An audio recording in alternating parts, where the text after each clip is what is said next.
I'm Mishima Yuki, and you're listening to the Giant Sword Podcast, home of the second biggest group of Phantom Thieves ever. The first being me. Keck.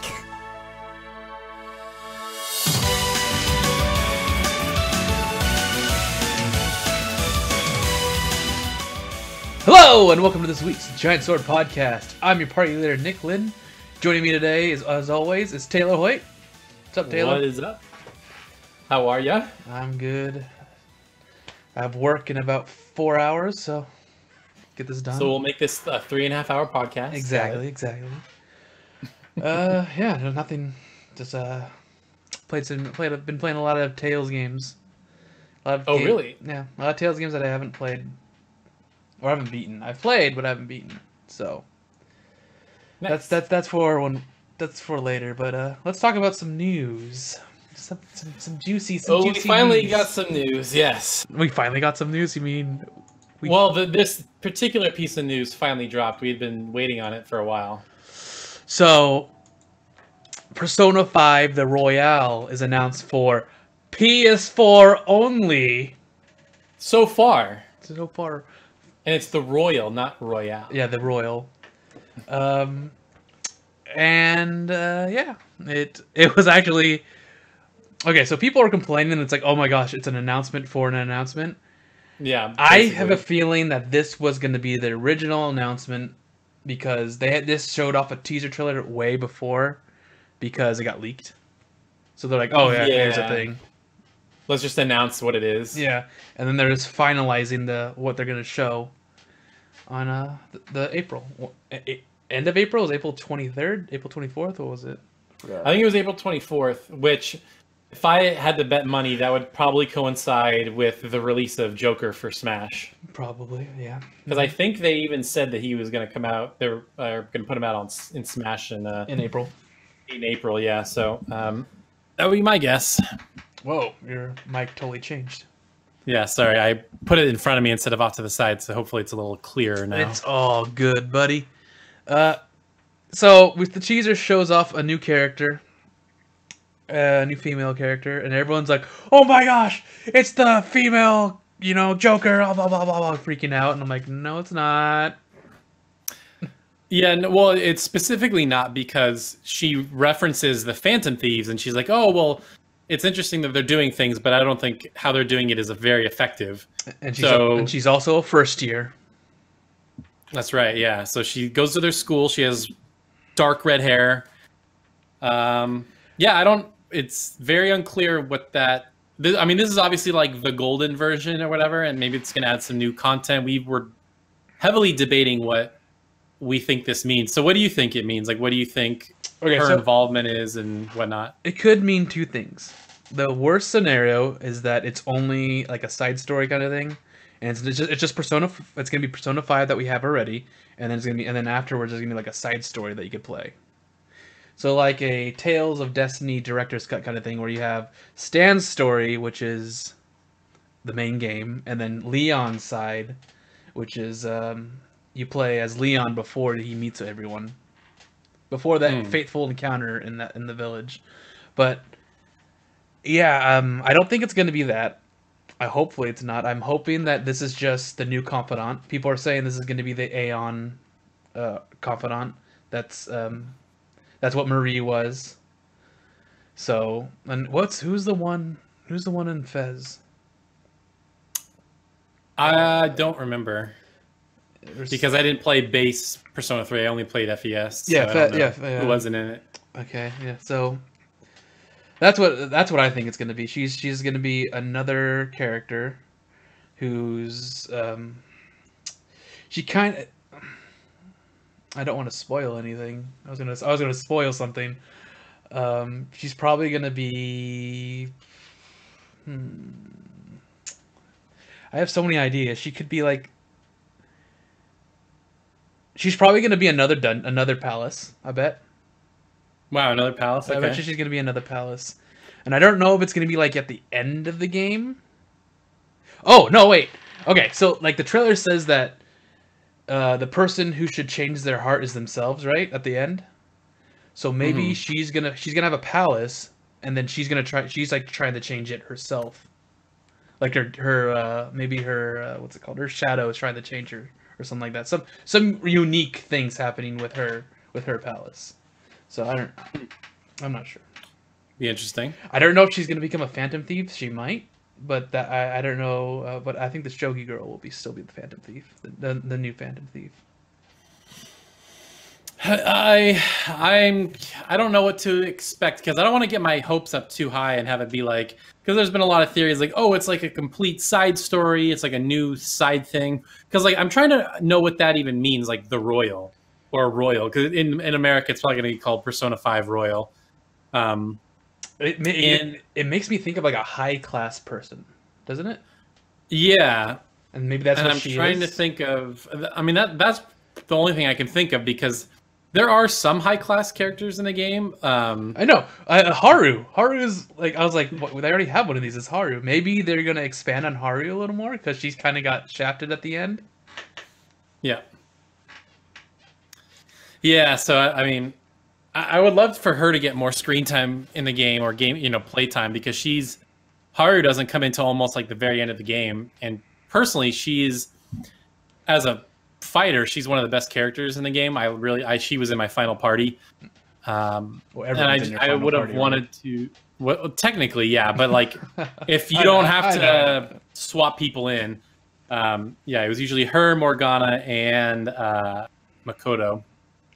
But yeah, it would be great for her to be involved a little earlier. I don't think they can completely change that just the way the game's structured. It's like introduce a new character through their dungeon, then you get them on their team, and that's just kind of how the game goes. And each of those sequences is just so much longer in Persona 5. So, it could happen. I still think that Persona 5. You said like, oh, for PS4, I still think there's a possibility that could come to Switch, or maybe the Royal Edition does not come to Switch, just the previous version, just like the base Persona 5 comes to Switch. It'd be funny though, if it actually is like a multiplayer Persona game, and you drop into the city and you try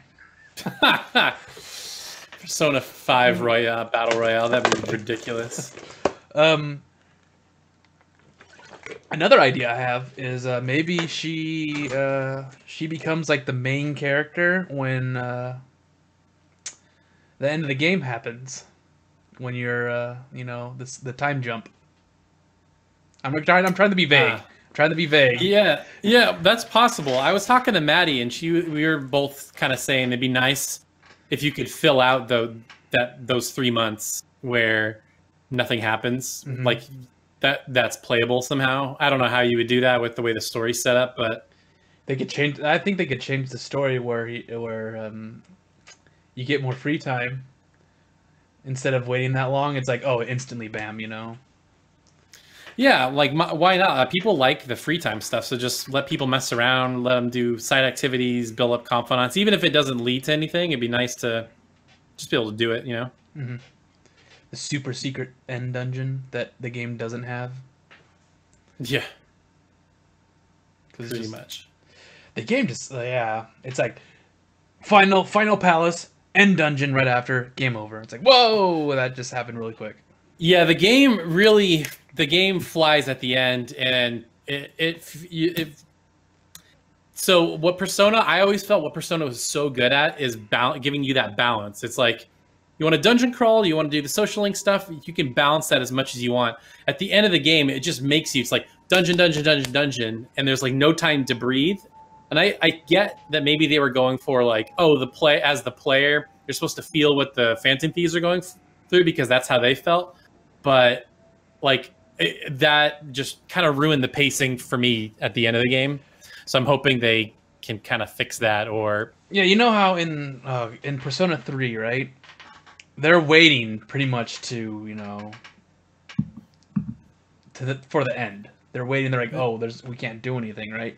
And you see how the world is changing. Like the cult is appearing, and all these like weird symbols are appearing around the town, and all the music's just sad and depressing. Yeah, and people are going insane. Like, I want to see that happen. So you defeat the final palace, and then before the whole like god thing happens, because in Persona there's always a god. before that happens, you see the world start changing and start like morphing around to like people's desires and stuff like that. And it's like the metaverse is kind of coming into the real world, and it's like everything's being distorted, and you just see that getting worse and worse, and then you figure out what's really going on because you thought it was over. Yeah. Instead of just like bam, bam, bam, bam. And then there's a lot of.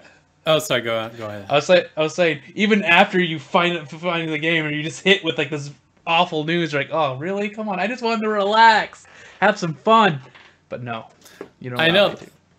I think that is one of the biggest problems with Persona 5 is it doesn't let the characters have fun. Like, they're always so serious. They have to save everybody from everything. And even, like, I've said this before, even, like, the fun class trips and events, like, something always goes wrong. So it would be nice to add some levity. Although, I don't know how sinister this new character's intentions are. Or if she's just thinking out loud, like, oh, you know, it'd be nice if they did something differently. Not that she's going to do something about it, but I don't know. We'll find out in April, in a month. And like, I remember the Hawaii trip. That was very disappointing. But yeah, me too. Oh my gosh. I saw. It's not my personal bias, okay? I saw what could happen if you go hang out with Kawakami. It's so much better. There's like other events that happen. Like you go out on a date and just like funny things happen. Like, you know, those very stereotypical American people. Oh yeah. It's like, oh, are you two going out? And she's like, oh my. It's just silly. Silly Americans and their blonde hair and tan bodies and surfer accents. Exactly. But yeah, we'll see. We'll see what happens. People are, I think, jumping the gun. They see a girl and they automatically think it's a female main character. Yeah, the more I thought about it, I don't think it's going to be a main character. Just there's too much changes you have to do, and they haven't had that much. They've had like what, a year to make all this, and they've been working on other things too. No, it's been longer than that because the game came out in 2017 in America, but I think it came out. Wait. Yeah, it was 2017, right? It was April 2017, and then I think it came out in 2016 in Japan. So if they wanted to do something substantial, they've had time. So hold on. Persona 5. Oh, excuse me. Yeah, it came out September 15th, 2016 in Japan. Mm-hmm. So if it comes out this fall, it'll have been 3 years. I mean, that's almost enough time to make a whole brand new game. So I think this might be substantial. There might be some substantial content additions if it's taken them this long. What if it isn't what you want? See, that's like that's what would make you upset? What would make me upset? Yeah, like what would like disappoint you if it would have? I mean, it's Persona. I can't really be upset. I don't know. I have kind of been looking for an excuse to replay that game because I remember, I don't know when it was, sometime late last year, I booted it up and I was just sort of farting around, and then I stopped playing, and then I never went back to it. But yeah, I don't know. If there was a new twist, a new perspective on the story, I think it would be nice if this was like an alternate timeline type of thing, or it's post game or something. Because with the way this girl talks, I don't know how. I don't know how. She just sounds like a confidant to me. She sounds like another. What's the guy's name? Shojiro? No. The gun guy? The gun guy, yeah. The Detective Prince. What is his name? Oh my god. Oh, Akechi? Oh, yeah, Akechi. Sounds like another version of Akechi. Well, I'm gonna watch the trailer again. Persona 5 The Royal. It's like a 5 little short, like hour game. I don't think it'll be that, but Phantom Thieves. That'd piss you off, though, right? Or it is a multiplayer game. I just hope it's still the base game plus stuff. That's all I want. If it isn't the base game plus more things, then I wouldn't like it. I mean, that would really disappoint me. I think that's what it's going to be. I mean, they really haven't changed what they've done with Persona and its re-releases, like, really ever. Like, I know in Persona 3 FES they added a post game, The Answer, and they added more scenes. Right. Golden added a whole new area, new scenes, new character. So I'm wondering if maybe they just mashed that all together. Maybe they fill out between December and February. Maybe add a little post game, add some new confidants, and then more silly events happen in between. Yeah, bring some levity, man. Like give some more silly moments. More like what I saw happening too. I wonder if this is we might be getting the release in America soon, or if this is just the voice actors having fun. But I saw the voice actor for when they're like, who's this girl talking crap about us? Like, who is this girl? We're gonna beat her up. Buffs are coming in, Panther. Like, they were just like going back and forth. I think that was just them having fun, but I also wonder if it's them trying to get clever or something with the marketing of it, maybe. Speaking of voice actors, did you know Sean Chiplock is the voice of Noob Saibot? I did not. And you know his voice is like Dr. Claw from Inspector Gadget. He's like, "Hello, brother." It's like, that does not sound like Sean at all. Wow. Well, I wonder if was he Noob in the last one? No, he wasn't. Well, I'm listening to him right now, or I'm pulling up a trailer. But the Noob one. He sounds like Dr. Claw. It's really funny. Ooh, Taylor's just listening real quick. Hold on. Did you buy the season pass for Apex Legends? No, the Battle Pass? Yeah. Yeah. Nice. I saw an ad for it, so I was just curious. Not the super, like, $50 one, just the cheapest one.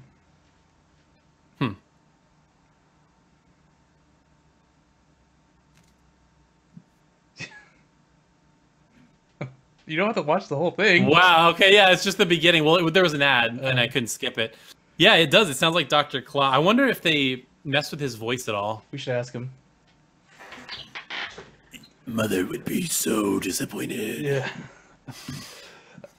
I would be like, man, your voice must have been dead after you did that. Yeah, that or Sean's just that good. All right, so let's go to the next news. We've been talking about Persona for 20 minutes. So Ys 9 showed its first gameplay, and it's super early. You can totally tell it's super early. But did you see Adol? Did you see? I actually did not see him. I saw the fox girl, and I saw the guy with the demon wings, and that's it. No, there's the guy with at the end with the red hair. That's obviously Adol. Oh, I didn't see that. Oh boy. Oh boy, gosh, Taylor's just like not going so well with it right now. He has to keep watching stuff. But I will say, the fox girl has a wall running ability, and then the demon guy has like wings and he can fly. I'm smelling some really great speedrunning potential, which I'm excited about. So, any new ways that you can expand movement. I love like unique movement in games, like grappling hooks, running up walls, flying, falling, like any stuff like that. I just love. Yeah, I'm trying to remember. Did Ys 9 have like movement abilities? Ys 8 have movement abilities like this? Not like that. Yeah, that was intense. That was interesting. Not on purpose. I mean, when you hack the game, you can, or when you break, speed run, you can mess with it and do all kinds of crazy stuff.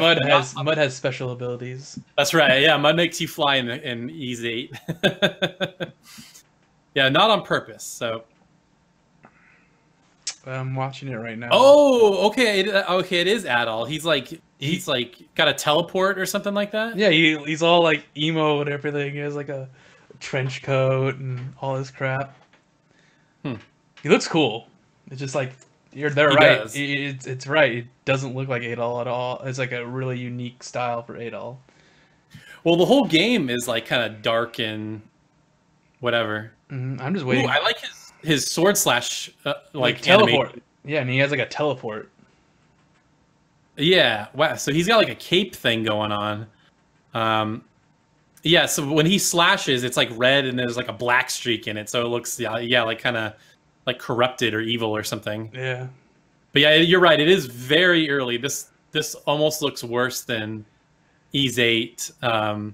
Just the lighting wise, it's like the lighting. You can all and the obviously textures tell. is so basic. Yeah. But it's supposedly coming out this year in Japan, so we shall see about that. At least it's sustained on PS4 and not Vita, so it's not a Vita game that's growing up. Yeah, that's upported or whatever. So it's gonna look better. Just don't worry about it, Taylor. It's gonna look better. It's just all the cool effects have not been added yet. But yeah, I'm interested to see more. I heard the music. The music's still. I'm like, okay, that's easy. So it's Ys music. Ys always has great music. Crazy guitars and everything. Oh yeah. Are you going to import that game or just wait till it gets localized? Just wait until it gets localized. There's plenty of games to keep us busy. Like as the year goes on, it's just the catalog continues to grow, and I'm just like, this is okay. This is the no. I'm gonna talk. Let's move to the next news, and then we'll talk about it. All right. Okay. All right. So Crystar is coming to the West, amazingly, in August 27th. So yeah, Crystar. We talked about Crystar a while back, and we're like, hey, look at this game. It kind of looks like Tokyo Xanadu. Well, you know what's interesting is that game was I don't know who the other developer was. I think they're called Gem Drops, but it was co-developed between them and Furyu. And Furyu has done a lot of really great games lately. They did Alliance Alive and Legend of Legacy on 3DS. So two like pretty classic style JRPGs that are pretty well received. And this is more of an action game, obviously, but they've been doing some good stuff. So those are guys to keep an eye on. I feel like they're kind of an up and coming developer. So, but yeah, the game looks cool. It's got an interesting art style. Apparently, crying is some kind of mechanic or something to do with the plot. And the main character is being voiced by the same actress who did Donna in Ys 8. So, and the English voice of Rem. Best girl. Yeah, so I'm like, wow, we're actually getting these games that are like I never thought we would get. So these are cool. It's cool. I think it's just we're in an era where nothing gets unlocalized. Like everything comes over. There's too many small like niche publishers that publish Japanese games. Not Arc System Works, Axis Games. Mm-hmm. They release all those like shoujo, like light novel, not light, visual novel, boy love games or whatever, where you're like a heroine and like all the boys are fighting over you. It's like a reverse harem. Yeah, kind of a reverse harem. Well, not a reverse harem, but like you're a girl instead of a guy. Usually it's a guy. There's a bunch of girls trying to reverse harem. Okay. Not boy love, because boy love is that's something different. It's something different. Yeah. But I got what you meant.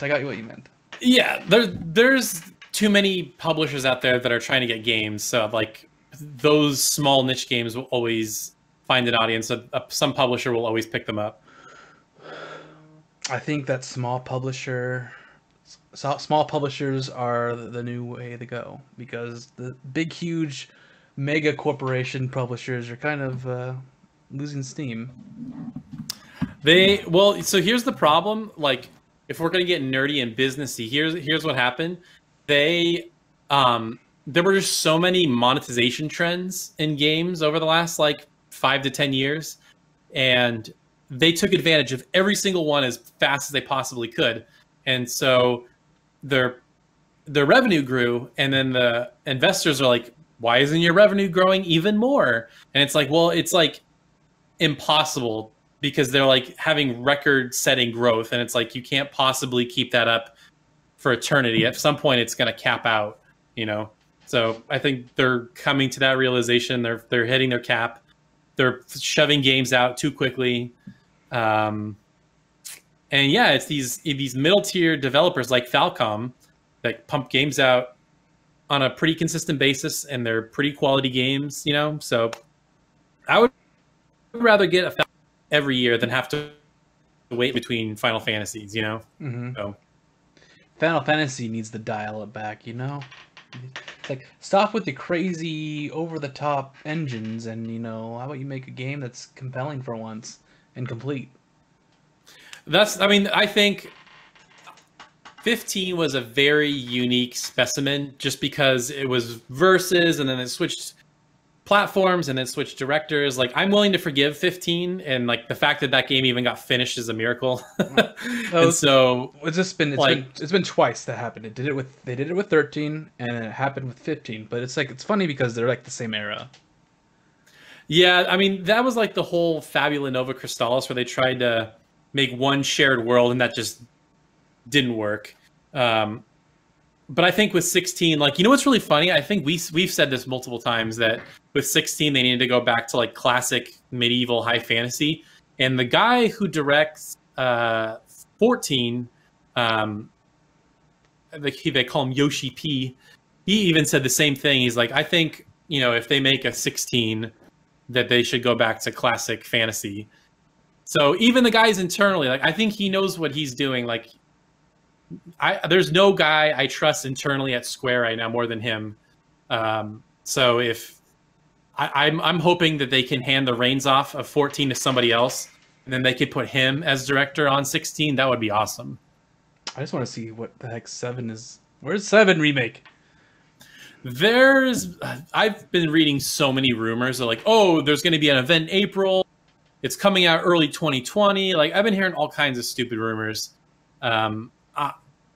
I think we should hear something at or before E3. I feel like they're like, when Kingdom Hearts is released, then we can start pushing 7 remake. So I think they're way past due. Yeah. You could totally tell that they were kind of rushing through Kingdom Hearts 3 when you played Kingdom Hearts 3. They're like, we need to get this done. We need to get this done. Let's just get the story done. Because there's not a lot of extra stuff to do. They spent all their time on those crazy over-the-top like animations and special moves. Like, dude, like every little character has a weapon transformation, a special combo attack. Like, it was so the cool. art animation for that game, that's where all the budget went. Yeah, it was awesome to play. It was awesome to see. Yeah, I mean, it was a spectacle for sure. It just focused, like, I bet you people wanted to know more about the other characters, but it only focused on Sora. So I feel like they just wanted to get the Sora and Xehanort story done, and that's what we got. Well, there were so many characters, because you had to have Ventus, Aqua, Terra, and Terra, and then you had to have Shion, Axel, and Ventus. Who's the other guy? Was it Roxas? There you go. Okay, Rox. See, I played it, and there's so many characters, it gets confusing. But I feel like at some point they're just like, screw it, just finish it, just put it all out there, it's done, yeah, just finish it, it's fine. And then this new one where they're in Final Fantasy Land or whatever. I think maybe maybe they're gonna drop the whole Disney thing, even though that is Kingdom Hearts. I bet you they want to, like, you know, you can't keep can't keep the partnership with Disney, so now let's go to different worlds that are not Disney.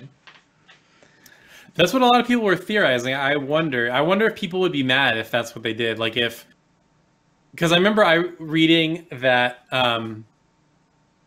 that they said the reason there weren't Final Fantasy characters in Kingdom Hearts 3 was because there were so many characters that they felt like if they added the Final Fantasy characters on top of everything else, it, like the characters we just listed wouldn't have got their time to shine. And so now I'm wondering if you're right. Like, and so they made up, you know, Verum Rex and you know, the secret ending, spoilers, skip 2 minutes or whatever, is you go to The World Ends With You. And now I'm wondering if that's just what they do. They're going to go to like Star Ocean and Final Fantasy and Dragon Quest or what. I mean, I don't know what they're going to do, if they're going to keep making worlds up or something, but it's an interesting way to go. I mean, there's obviously more Kingdom Hearts coming. It's just... Oh yeah, there's like 3 stories they have to tell. Yep.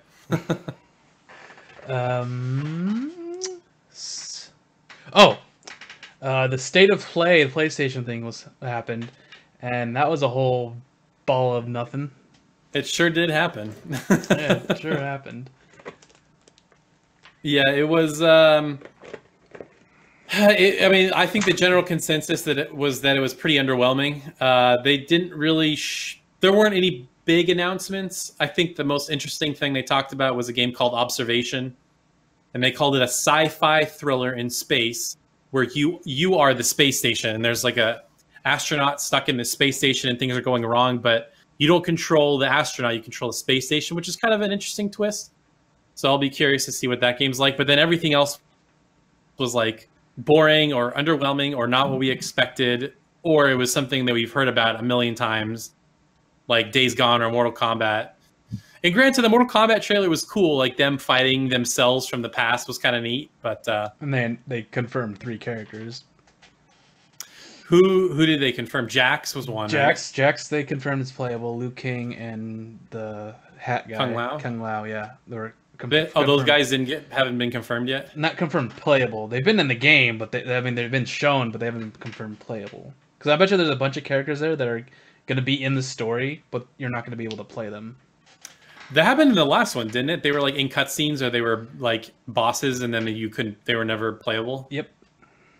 It was cool. It was cool because they're like, "Whoa, it's this character," but you never were able to play him.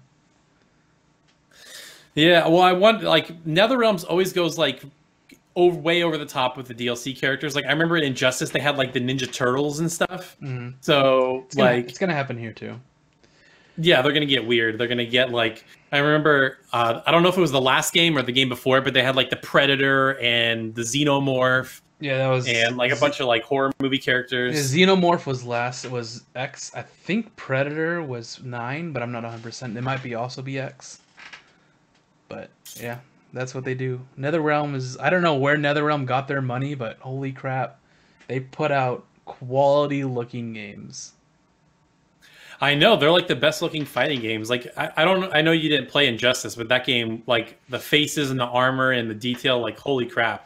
Like that is like the highest production value as far as photorealism goes for a fighting game that I've ever seen. Yeah, now you could see in Mortal Kombat 11 is how crazy, like when they do the fatal combos, it just looks straight up like a cutscene. But it's like in game. It just looks like a cutscene. Yeah. And I'm like, holy crap, this looks amazing. But are you gonna pick it up? Yeah, I'm definitely gonna pick that up. Nice. Heck yeah. It'll be fun. Speaking of picking up games, this year has turned out to be let's make Nick happy year. Yeah, it's definitely been a year of your types of games. You list them off. You tell me what you've been excited about. This is not just games, okay? So we're getting Doom Eternal, so a sequel to the new Doom, and I love Doom. MechWarrior 5 is coming out, and I love myself some MechWarrior, and it's a single-player game, so that's even better. Cold Steel 3 was announced, and that's coming. A new Rune Factory was announced, and we're getting a remake of the first one. Let's go to anime now. Season 3 of my romantic teen comedy is as wrong as expected is coming out. Oh, is it? Oh, cool. Yeah, they announced that. Season 2 for ReZero. Season 2 for what's it called? The game one? Gamers? Not Gamers. Oh my god, what's it called? Not New Game. It's the one where they get teleported to a game world and they're like the best things at game. Oh, Konosuba? No, it's All Game No Life or something like that. What's it called? Oh, No Game No Life. No Game No Game. Yeah, that season 2 of that was announced.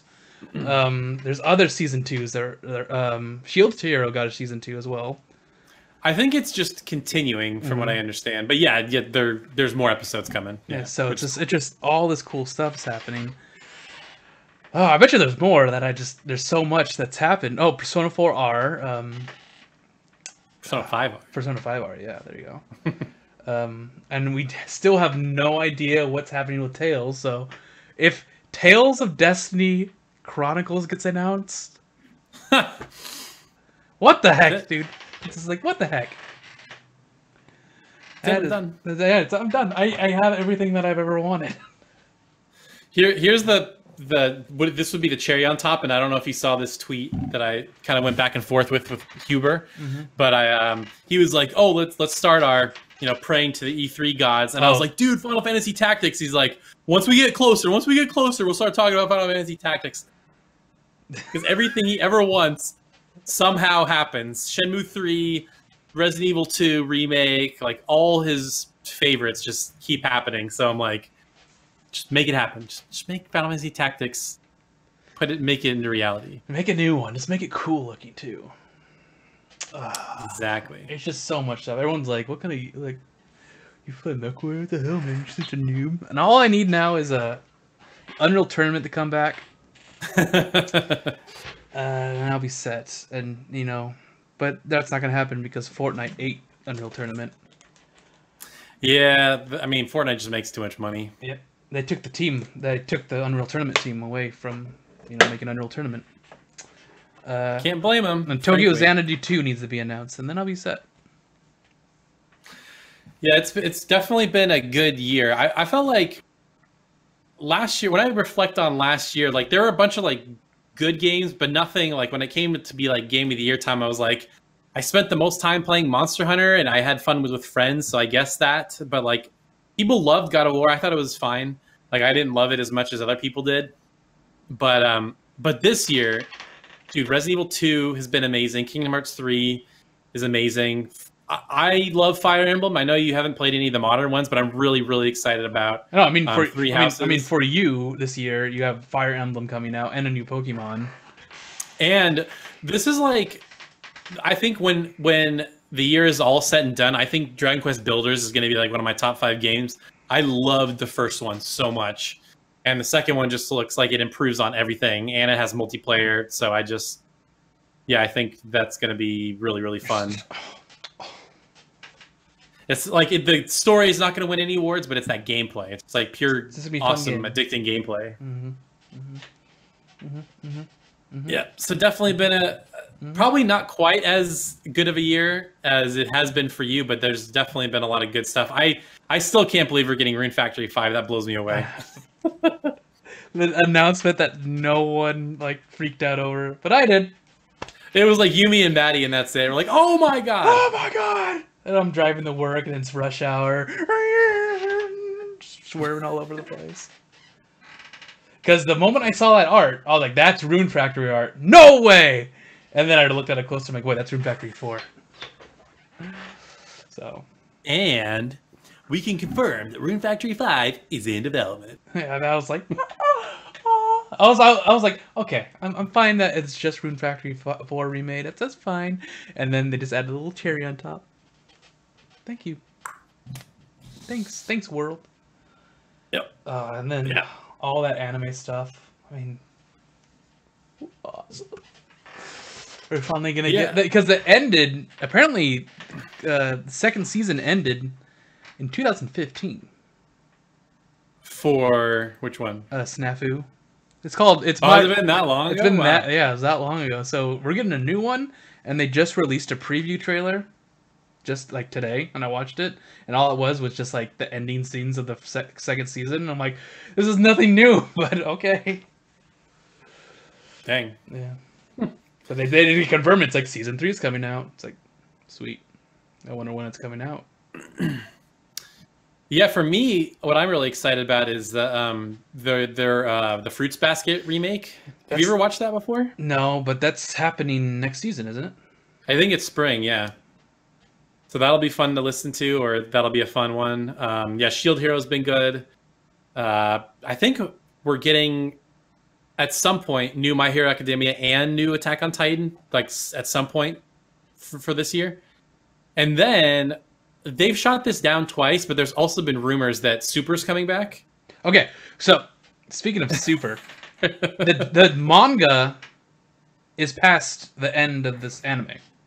It's completely it's completely different art going on. Because I sometimes Dragon Ball Super YouTube videos pop up, and it was talking about the manga, and there was like this new enemy that's like destroying Goku and Vegeta, and I'm like, what is this? Why are they on Namek? What's going on? What is this? And so I'm like, okay, well, there's new stuff. I betcha the anime is coming back. I just want them. I hate the release schedule of the English. I can't watch it in Japanese. I can't. Yeah, I know we've been over this and over and over. But you haven't even got to the end. The last episode I've seen in Super is when Goku beats Hit in the tournament, and then some new alien just shows up, and then I don't know what happens after that. I know that's not very far. Yeah, that's super. That's super. That's far. That's like it is super. It's half away. You haven't done the Black Arc and the Tournament of Power arc, which is the end. But the Tournament of Power arc should be. I think they're the Tournament of Power arc in the English dub. So. Oh, are they? Oh, finally. Well, because it's weird. So, like, from what I understand, the way it works is they release 13 episodes, and then they have to wait 13 weeks, and then they release 13 more episodes. So it just takes forever for them to put new episodes out. Because it's got to go on Toonami first, I guess. It's like part of the contract or something. So, yeah, trust me, Funimation, you can have my money. Once every episode of Dragon Ball Super is on your service, I will gladly pay you money to watch it, and then I'll marathon it and love it. But, yeah, Goku is not an old grandma. Sorry. I just can't. That's not Goku to me. I'm used to I can watch both English and Japanese now. Where does the Broly movie play into all that? Is that post Super or that's like in the middle somewhere? Pretty much like Broly movie spoils the ending of Super. Oh, so you kind of have to watch the whole show and then go watch. I mean, you don't have to, but you're going to be like, why is this certain character here? Why is he alive? That doesn't make any sense. Well, I know who you're talking about because I've seen it, but yeah. Because you wouldn't know. You're like, why is he alive? Because you've seen the beginning of Super and you know what happens to him. Right, yep. So that's the only like real like spoiler of it. And that they win the Tournament of Power, but shocking. I mean, that's Dragon Ball. Like, nobody ever dies. Like, if in Super they like resurrected Cell, like that wouldn't surprise me. It's like, okay, we brought back Frieza like 10 times, so why not? Like Super Cell. Why not? Why not? Right? I could see that would be awesome if they added Android 21 to the show somehow. I think she's is that who it is? Yeah, I think she's part of Dragon Ball Heroes. Have you watched any of the anime of Dragon Ball Heroes? I don't even know what that is. What's Dragon Ball Heroes? Just you search it on YouTube to see Dragon Ball Heroes anime, and then you just watch how ridiculous it's. They're like little snippets, and just watch how it's just like fan fiction. Real. So like Super Saiyan 4 Gogeta versus Super Saiyan 5 Ultra Instinct Cell. And it's like, what the hell's going on? Oh yeah, it's like Super Saiyan 4 Goku versus Super Saiyan Blue Goku. What? Yeah, see, and then Trunks fighting some guy. Okay, yeah, what? See, it's just over the top Dragon Ball fan service. Whis is fighting Goku and Vegeta for some reason. It's non-canon BS, but it's just fun to watch. It's dumb. It's really dumb. And like the main bad guys from like Xenoverse are in it as well. And I think Android 21 is in it. So she's an official character. She could pop up in Super. Just don't know. Interesting. Yeah. Yeah, she is in it. Yeah. I'm watching it right now. And yeah, she's in it. And and like Baby from Dragon Ball GT's in it, and it's just like, okay.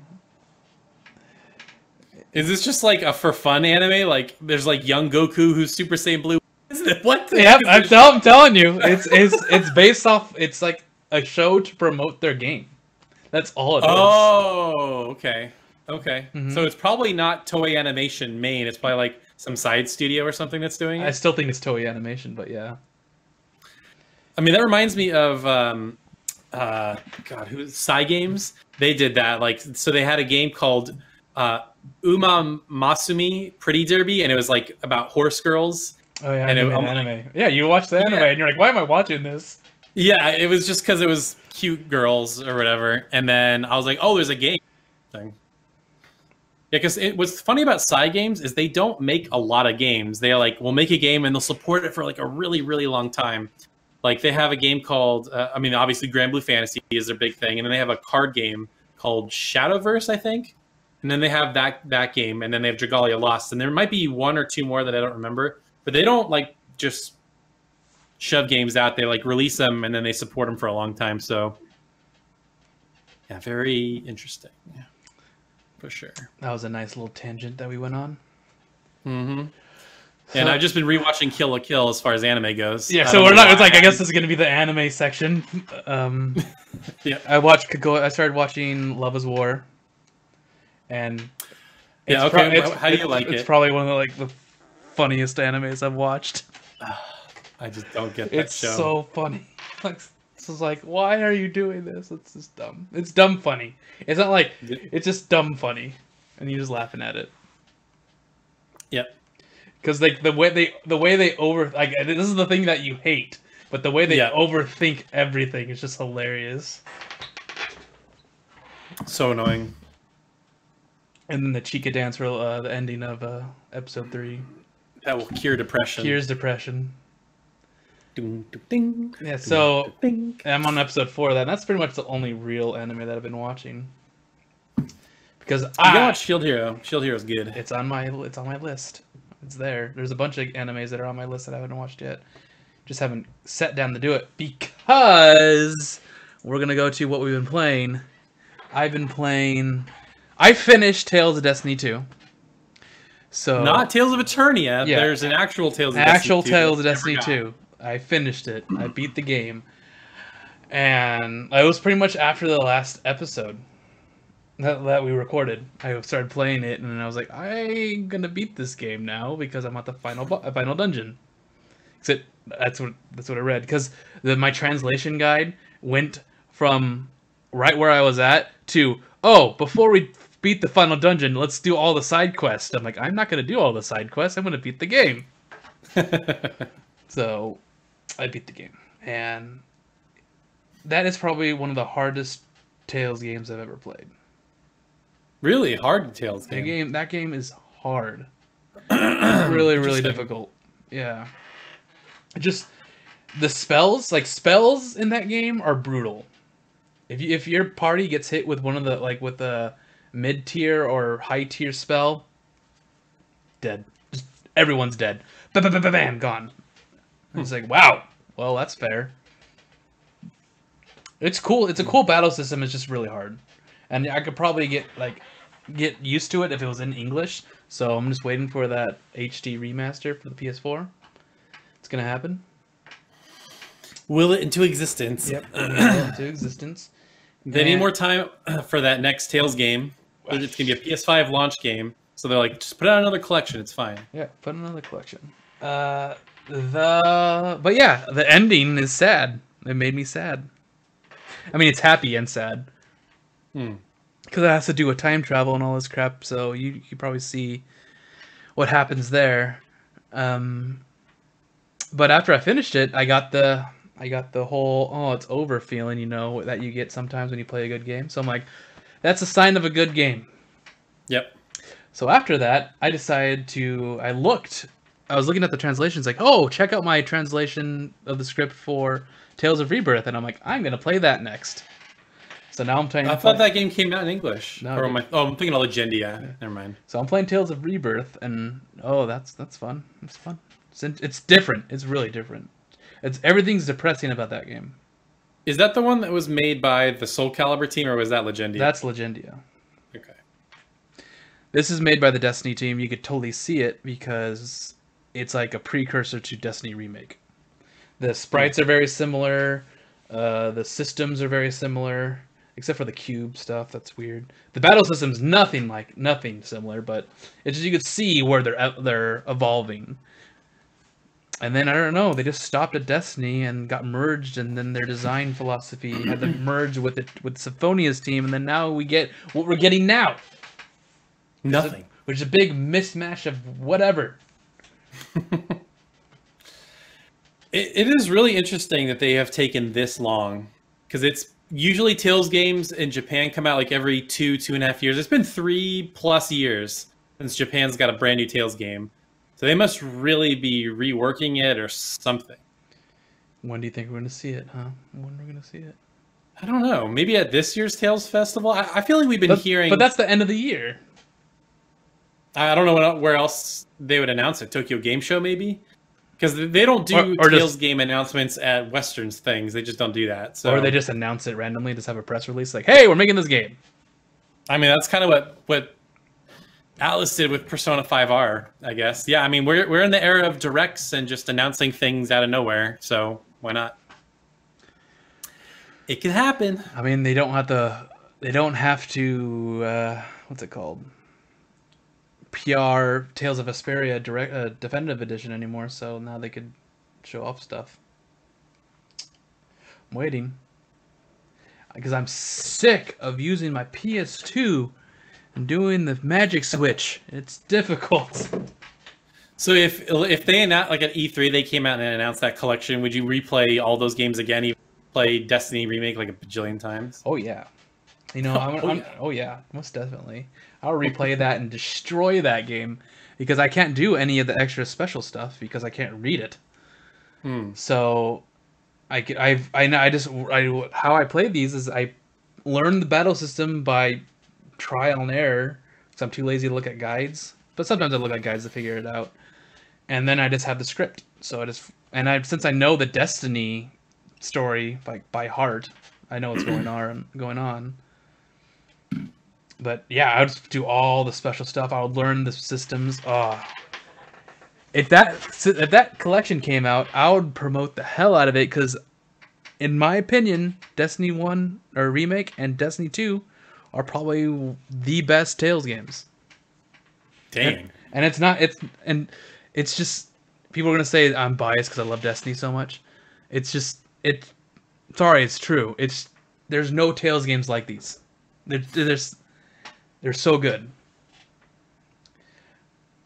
They're good, guys. You got to play them. Yeah, they're really good. You look at it and you're like, wow, the graphics just look awesome. Just the style and everything is like, whoa, this is cool stuff. Tales of Destiny 2's stories kind of goes out there. Like, whoa, this is kind of going crazy. But Tales of Destiny 1 story it's a unique story to Tales. So yeah, it's not none of this. We need the great Earth spirits, to save the world. You know, I agree. I remember when I saw the end of when you beat the remake of Tales of Destiny.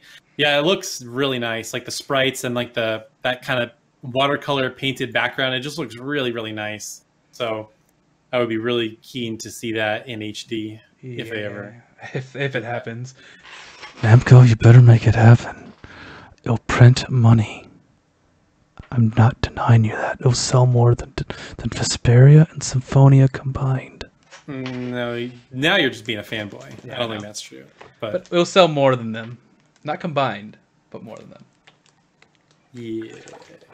Because all people know of Tales is that 3D versions. The Symphonias and the Vesperias and the Berserias. They totally forgot about the good 2D stuff. The areas. That's because we never got them. Sadly. The last one we got was Eternia, which is a good game, but it's not on the caliber of Destiny 2, Destiny Remake, and Rebirth. So those are the two games that I've been playing. I've been playing lots of Rebirth. I did a stream and I started playing Tokyo Xanadu. Oh wow! Okay. Started replaying that, and I'm playing on the hardest difficulty, but I transferred over all my levels and abilities, so I'm still destroying everything in one hit.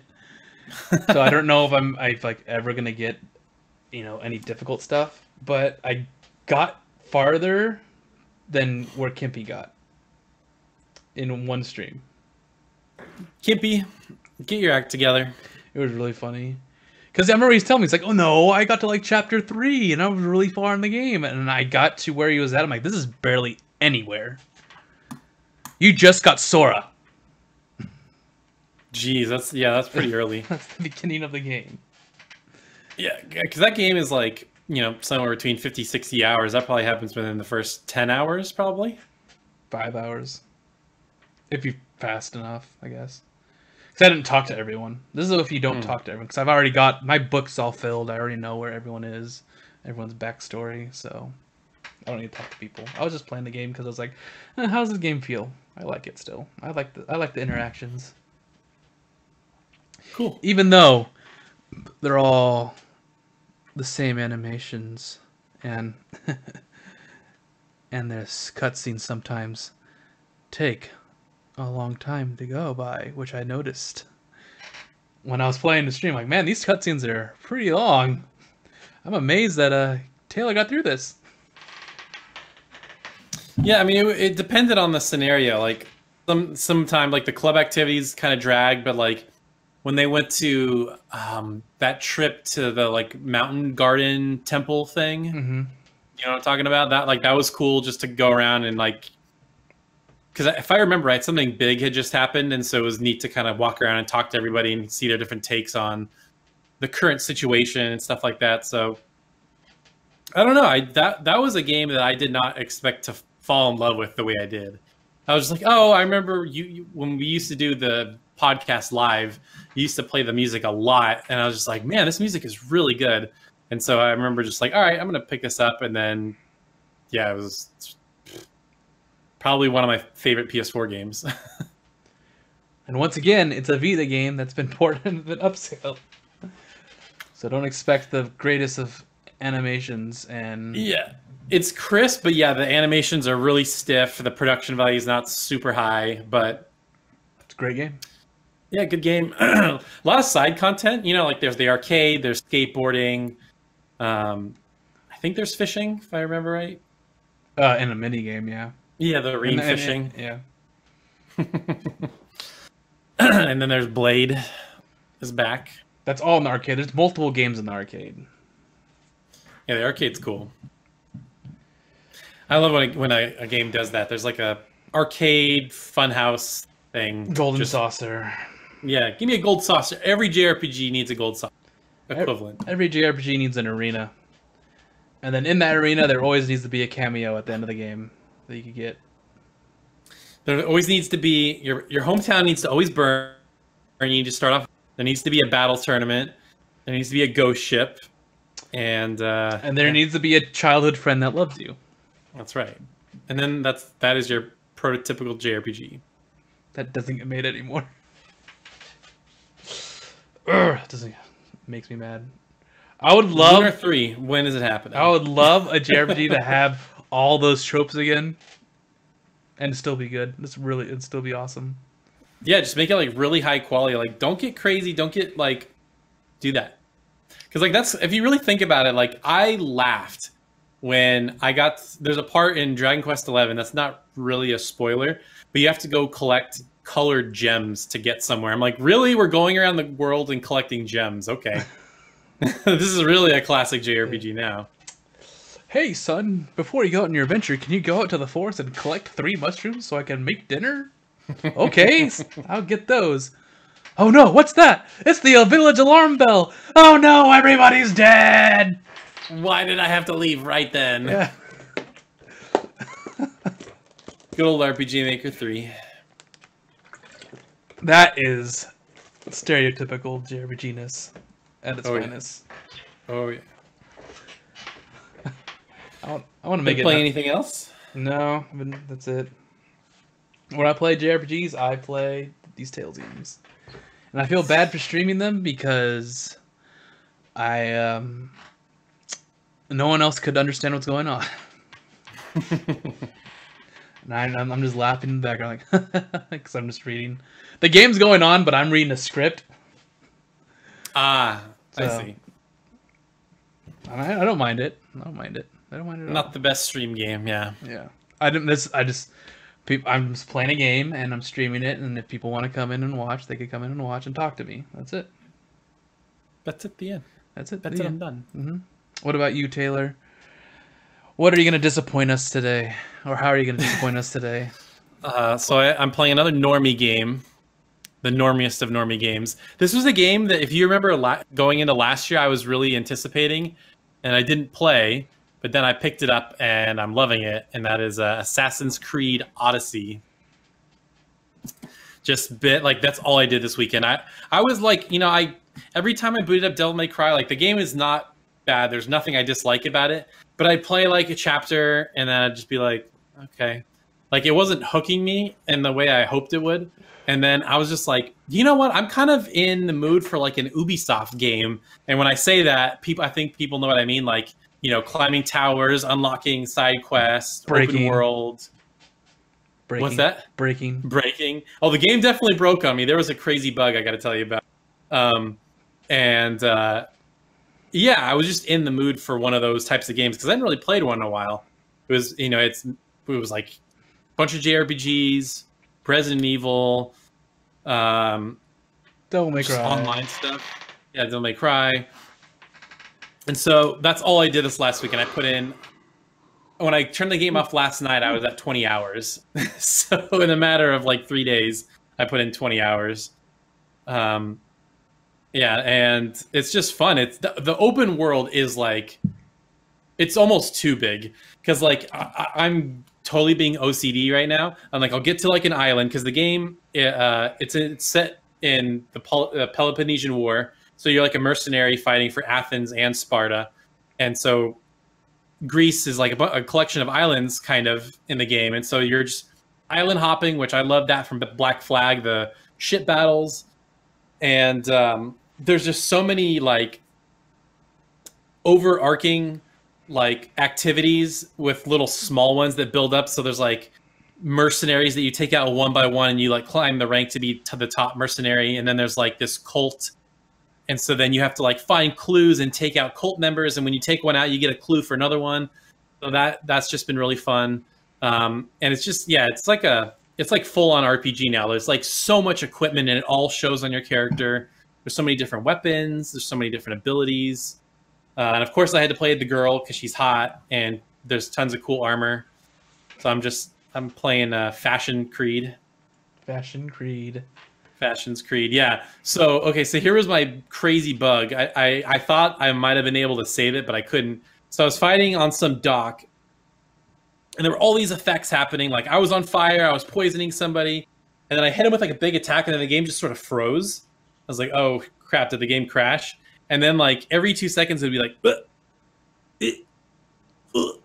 but then what was happening is every time it would move, it would like stretch the character models. And so then eventually it was just like these lines just completely covering the screen. It was just like a mishmash of polygons. And then the game finally crashed. I was like, what happened? It was one of the funniest bugs I've ever seen.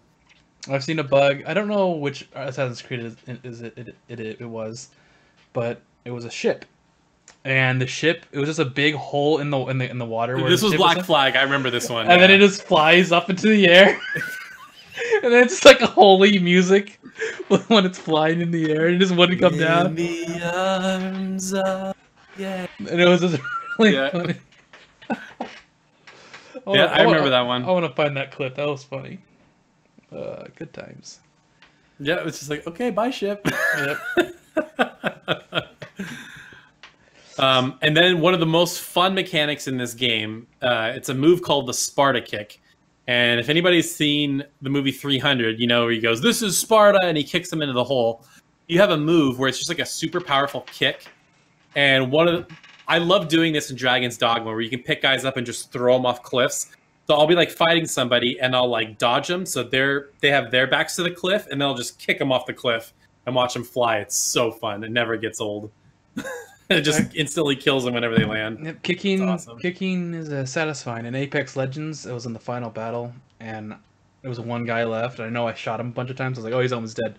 So he was shooting me, and I slid under under the bullets, and then I jumped up and did like a kick and killed him, nice. and I just won. It's like you're the champion when that happens. Like, that's satisfying. Oh, Very nice. so satisfying. The movement in that game is very satisfying. Taylor, it's getting really dark in your room. I know. Should I turn a light on? Just leave. This all you need is have a bright light on your monitor, and you should be fine. Okay. I got TweetDeck open. Should be fine. Nope, now it's off. Now you're dark and scary. There you go. Okay, I can't click on pictures. Yep. Yeah, is that all you've been playing? Pretty much. I mean, I've been dabbling in stuff here and there. Play a round of Tetris 99 here and there. Play a round of Splatoon here and there. But yeah, nothing super substantial. It's mainly just been Assassin's Creed Odyssey, and I intend to do absolutely everything in this game. So be prepared to hear about it for a few more episodes. So this is what we're gonna do, guys. You need to comment on what JRPG Taylor should play after Assassin's Creed, and we'll have a vote. I mean, it'll probably be Cold Steel. I want to replay Cold Steel. That is true. Forgot about that. Yeah, because it'll be, by the time I'm done with this game, it'll be April, and then when that time comes, I can pick up Cold Steel, and then by the time I'm done with that, Cold Steel 2 will probably have come out, or we'll have a release date. The Amazon date says May 7th, which is a Tuesday. Yeah. But I don't know how legit that is, because XE has been really quiet. So Maddie just got the Super Edition with the steel book and the 500 Mira coin. Looks cool. Except that is the only edition. There is no base edition. It's just that or the digital version. There's no just base box. Oh, really? So I'm gonna get it too. Yeah. No, I mean, you know me and my weird OCD-ness. It's like if it's not the base box, I would almost rather purchase it digitally or something. I don't know if they messed up, but the art on the steelbook case is all from Cold Steel 2. Oh, really? So I'm like, did they mess up here, or is this on purpose? Well, okay, so I will say I watched a stream where they were doing an unboxing, and they said they picked that art, and they haven't unveiled the art for the 2 steelbook, but they said they want the 2 steelbooks, if you put them next to each other, that they would go together. Okay, that's why. I know. So, I have a feeling I know what the next steelbook's gonna be then. Because if it was on the one, if that picture was on the one box art, it would spoil one. So there you go. I get what they're doing now, but it was just funny. I'm like, that's Cold Steel 2 ring. Interesting. Let's do some questions now before I have to get ready for work. Okie dokes. So Maximilian Wonder asks, have we ever made fan art? When I was little and I was really into drawing, I haven't drawn in like 20 years. I had posted this, and I talked to Kraft about this a lot, that if I ever got good at drawing, I would just draw cute anime girls all day, and life would be over. So I'm doing everybody a favor. I'm doing myself a favor by never getting good at drawing, because I wouldn't be able to help myself. Just draw your own waifu. That's right. Yeah, I would just keep drawing until I found the ultimate waifu, and yep. No, I haven't made any fan art. That is not my thing. The thing I drew was like a comic with Connor called Bob's Adventures. And yeah, I don't want to talk about that anymore. Bob's Adventures, okay. It was just a stick figure with Goku hair. We told you this when we were... It was a stick figure of Goku hair, and all it was just him dying in awful ways. Huh, interesting. That's all it was. Like it reminds me of Grayson had this comic, or we had like a cartoon show that we wanted to make at some point. It was called Super Fish Hook Thingy Warriors. And it was basically action figures that were like fish, but instead of arms, they all had like fish hooks or like barbed spikes or like little mini knives, and like all it would just be about like kids like hurting themselves and stuff. It was really weird. Sing the theme song. Super Fish Hook Thingy Warriors. There you go. You just got a look into our childhoods. Oh, that's a blast from the past, my friends. That's like a 25-year-old joke right there. Yeah. I remember when you guys used to draw Mega Man bosses. Oh yeah, all the time. And then one of them was just Mailman. Ah. I thought that was funny, but I was also like 6. You're Abram. being clever. Yeah. Abram asks, "What is your favorite energy drink?" You know what to say, Taylor. Well, so there's been a little bit of a meme war going on the Discord where Abe keeps posting anime girls with Monster, and then I will post Akarine from Yuri Yuri with cranberry Red Bull, and he keeps getting really triggered. It's hilarious. So I like cranberry Red Bull, although I bought a 4-pack the other day, and every time I drank one, I just felt really weird. So I don't know if I want to drink energy drinks anymore. Yeah, energy drinks at our age are not good. Yeah, no, I felt like I was getting a cavity, and then I also just didn't feel right. So I don't know if I'll ever have one again. Coffee is enough for me, I think. But if I was forced to drink an energy drink, it'd probably be cranberry Red Bull. And I know you don't like sweet stuff, so I'm sure. I do not. Yeah. You have no preference. No, it isn't. I don't right now. I drank regular old Monster. No, Rockstars. We used to drink Rockstars back in 2005, 2004, when World of Warcraft first came out. Connor and I would we would ride bikes to like a 7-Eleven kind of thing next to his house because we're young, we couldn't drive yet.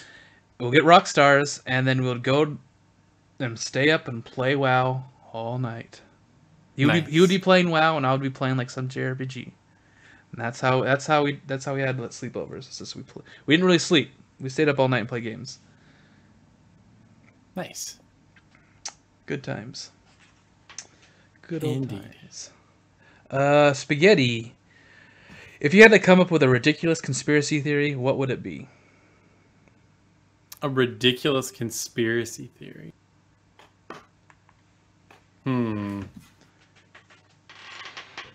Think about it.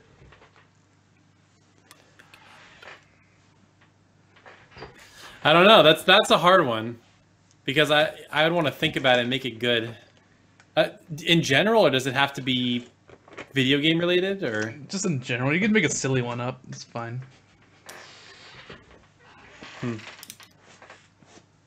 I can't think of any right off the top of my head. That's a good question. I like the question. I can't think of a good one. Can't really think of one either. I can think of silly ones. Okay. That the water's turning the frogs gay. We're gonna wreck this anti-human scum, Nick. We're gonna wreck their world. Come here, coward. Come here, coward. I know that I want to punch you in the nose. I'll beat you down, you. I love that video. It's so good. I'm sorry. Did you watch the Joe Rogan episode with him on it recently? It was like when he went crazy. I mean, he always goes crazy, but yeah, it was like 3 weeks ago. Yeah, I've seen the craziness, and that's about it. I couldn't listen to 4 hours of that. From Agent Sensation. I'm sorry, Spaghetti. We can't really think of them off the top of our heads right now. What is your favorite meme of all time? I'm really liking the Powerful Shaggy meme. Favorite meme of all time? Wow. I feel like anything is a meme though at this point. Like literally anything could be turned into a meme. I really liked the smile, sweet sister surprise, and then it would be something different at the end. Do you remember that? I don't remember that one. No. So there was the anime where it was called Blend S, and then the intro. Oh yes, oh yes. I remember now. Fine, yeah. Snoop Dogg. Oh my god, dude, that Snoop Dogg remake is like legendary, man. Holy crap. What meme?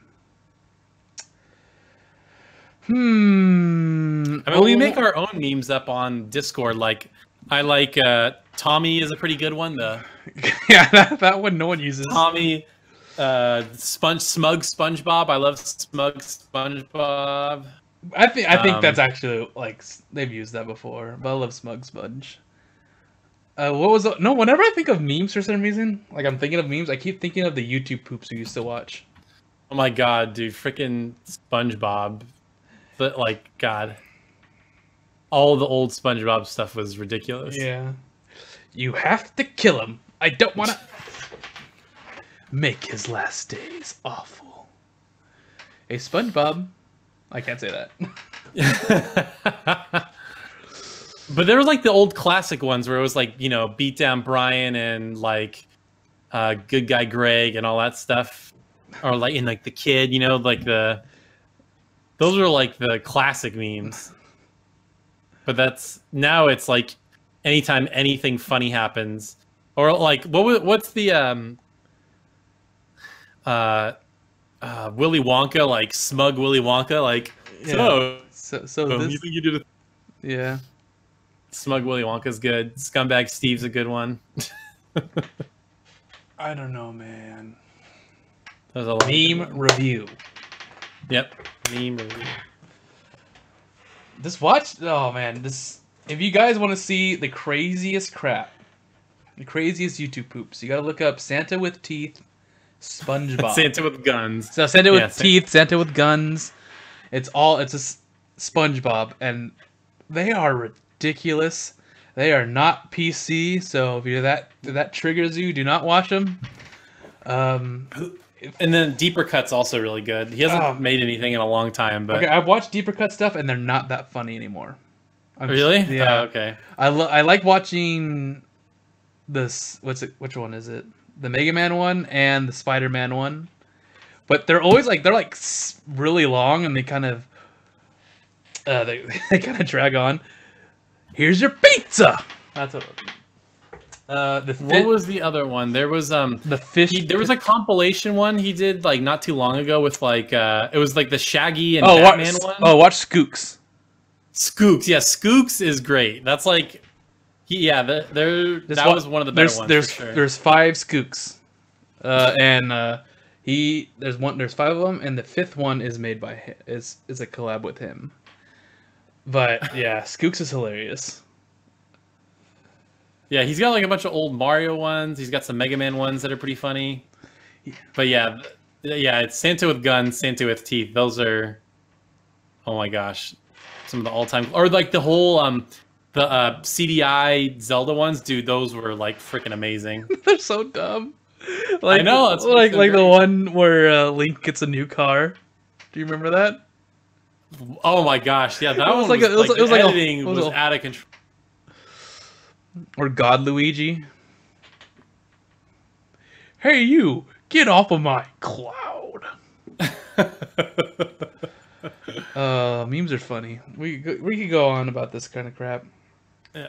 Old stuff. We're old now, by the way, so all of our stuff is about 10 years old. Oh my gosh! Or speaking, you just made me think of the ventrilo harassment. Oh my gosh! I'm gonna beat you old style. Yeah, I'm gonna beat you old style? Question mark. Oh man! Balls of steel, balls. Now that's old. Holy crap! Grant. I like how it's just like that one is great because he just starts it off with like, "Hey, do you guys want a soda or something?" And it fits it randomly in there, and they're like, no." It's like, "Well, I'm going to the vending machine. I was wondering if you want to get anything." "Oh, thanks, man." I want to watch those now, man. So JRPGs, good times. So JRPG. Let's see. I could do one more.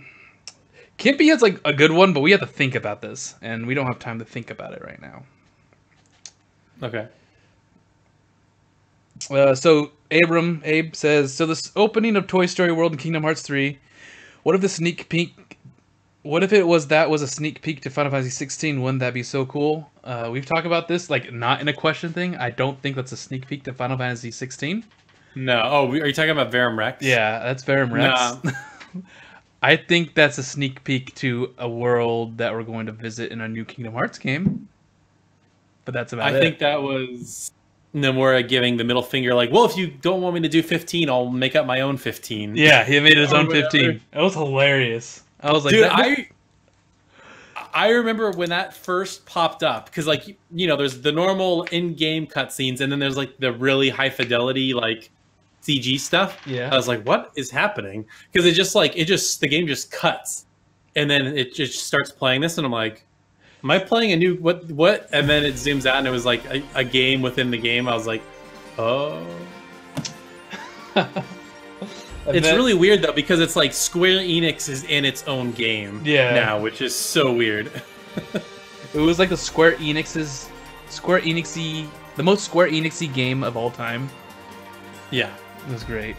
That also gave birth to a biggest mind blow when you hear the real voice actor of Rex say Bahamut as Rex. Yeah. And I'm like, what?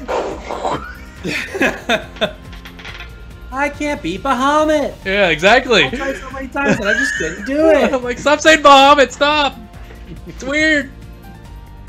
I love it. But yeah, I think that is where we're gonna have to end it now. Bye. If it goes any longer, I'm just gonna completely dissipate into the dark. Yeah, Taylor's background went from light to dark, so he's in dark Taylor mode now. But yeah, thanks for watching, guys. We'll be back next week. I'm amazed that we were actually able to get a freaking episode out. But next week it'll be the same. We'll get an episode out because I have vacation. So. Oh, nice. So we'll see. Very nice. Yep. Hopefully some awesome news comes out and Taylor's not blurry and dark anymore. But yeah, so we'll see you next week. Thanks for watching, and we'll be back. Bye.